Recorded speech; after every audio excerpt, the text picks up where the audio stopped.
Saya Jason Lei dari Offering AP Pengantar Manajemen akan mempresentasikan jawaban ujian tengah semester saya dalam mata kuliah Pengantar Manajemen. Jawaban soal yang pertama. Hal pertama yang akan saya lakukan adalah saya akan mengadakan diskusi atau meeting dengan tim saya.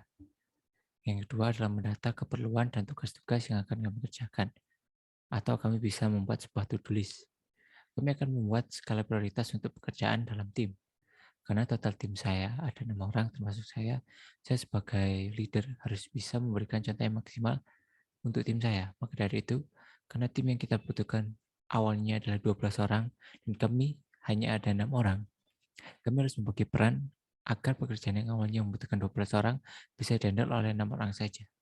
Jadi setiap orang memegang 2 peran sekaligus dan tentunya dengan 8 tahun pengalaman bekerja, saya bisa memberikan solusi terhadap tim saya jika mengalami kesulitan atau kendala di saat mengerjakan suatu proyek.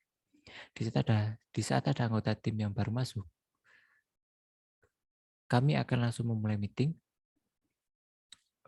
untuk membicarakan peran yang akan dilanjutkan oleh anggota baru kami. Yang keenam adalah untuk sementara kami akan melanjutkan cara kerja kami yang seperti ini untuk beberapa waktu hingga tim kami terpenuhi sebanyak 12 orang. Setelah tim kami terpenuhi, mereka sudah tahu peran-peran mereka di dalam tim tersebut dan saya sebagai leader harus memberikan arahan dan pengawasan terhadap tim saya dalam mengerjakan suatu proyek. Jawaban soal nomor 2. Yang pertama adalah organisasi yang saya berada sekarang adalah organisasi usaha peralatan olahraga. Yang termasuk golongan lingkungan eksternal itu adalah konsumen, pemasok, dan pesaing. Lalu untuk lingkungan internal itu ada keluarga, budaya, dan karyawan. Dan untuk lingkungan umum itu ada pekerjaan yang di luar job desk. Yang kedua, ketidakpastian lingkungan adalah kondisi lingkungan eksternal yang dapat mempengaruhi operasionalisasi perusahaan. Seseorang mengalami ketidakpastian karena ia merasa tidak memiliki informasi yang cukup untuk memprediksi masa depan secara akurat. Nah, untuk meminimalkan ketidakpastian ini, cara atau solusi yang saya temukan adalah mencari informasi sebanyak mungkin dan melakukan analisis pada setiap keputusan yang akan dilakukan, dampak maupun risiko yang kemungkinan besar akan terjadi. Jadi sebelum kita mengeksekusi sebuah rencana, sebaiknya kita memikirkan dampak atau risiko yang kemungkinan besar akan terjadi. Yang ketiga adalah terlibatnya organisasi di dalam persaingan global dapat memicu berkembangnya skala aspek di dalam sebuah organisasi. Hal ini bertujuan untuk memajukan sebuah organisasi agar dikenal oleh lebih banyak masyarakat di dalam negeri maupun di luar negeri. Dampaknya terhadap budaya kerja organisasi adalah memudahkan organisasi dalam menentukan peraturan dan norma di dalam lingkungan kerja yang sesuai dengan budaya kerja setiap anggota di dalam sebuah organisasi itu sendiri. Soal nomor 3. Usaha saya dalam membuat perencanaan SDM adalah yang pertama, menganalisis tujuan organisasi. Yang kedua, melakukan inventarisasi sumber daya manusia yang ada. Yang ketiga, perkiraan permintaan dan pasukan sumber daya manusia. Yang keempat, memperkirakan kesenjangan sumber daya manusia. Yang kelima, merumuskan rencana tindakan sumber daya manusia. Yang keenam, pemantauan, pengendalian, dan umpan balik. Soal nomor 4. Menurut saya,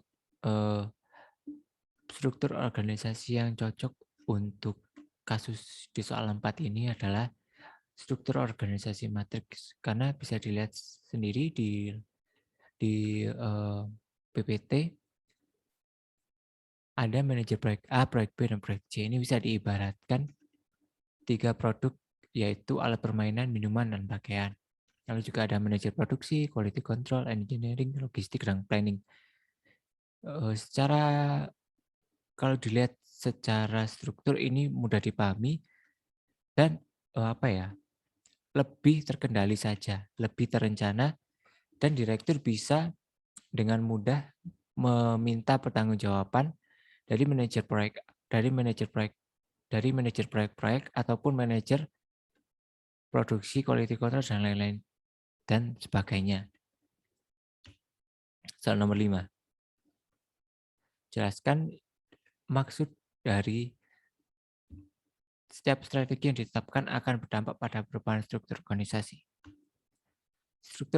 Struktur organisasi dapat diartikan sebagai susunan dan hubungan antar bagian-bagian komponen dan posisi dalam suatu perusahaan. Maksud dari setiap strategi yang ditetapkan akan berdampak pada perubahan struktur organisasi. Struktur yang paling diinginkan adalah berbeda-beda, bergantung masing-masing organisasi, dan dalam suatu organisasi sekalipun, struktur itu akan berbeda dari waktu ke waktu.